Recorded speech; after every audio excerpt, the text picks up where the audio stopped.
ngoài ô lấp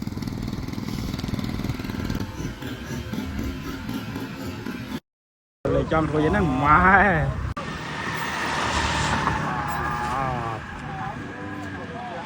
cù cây tròn này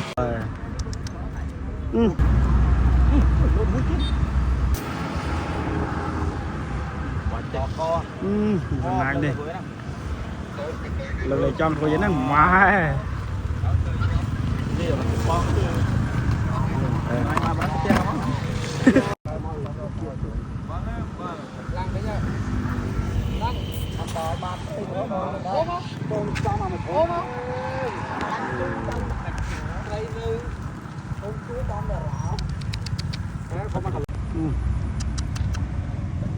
ôi mà giờ này để trong 50 cái lầu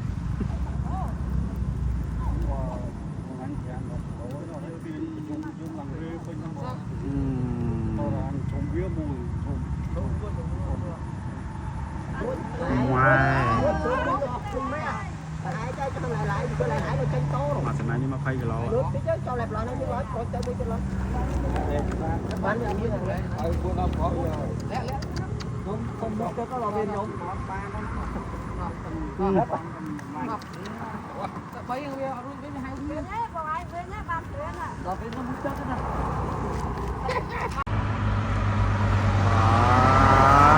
chấp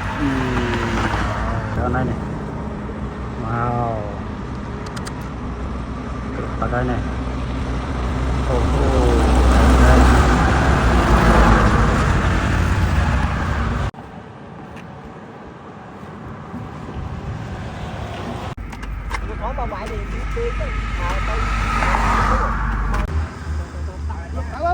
đúc mùi thì bay đúc nè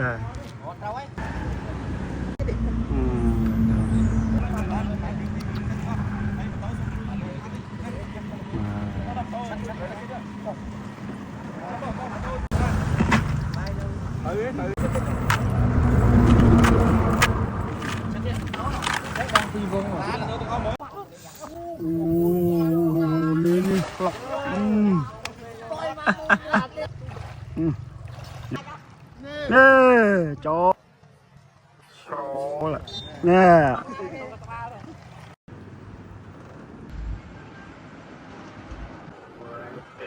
bay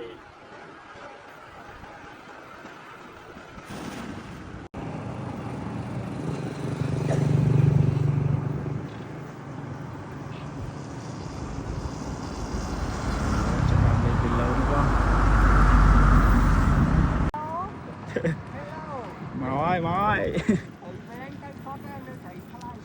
đau lấp mùi thì bay lên ngon nè lấp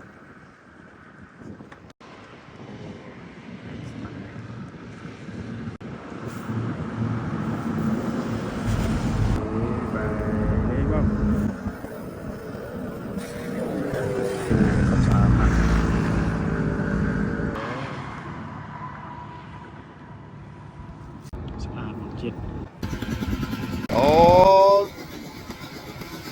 lấp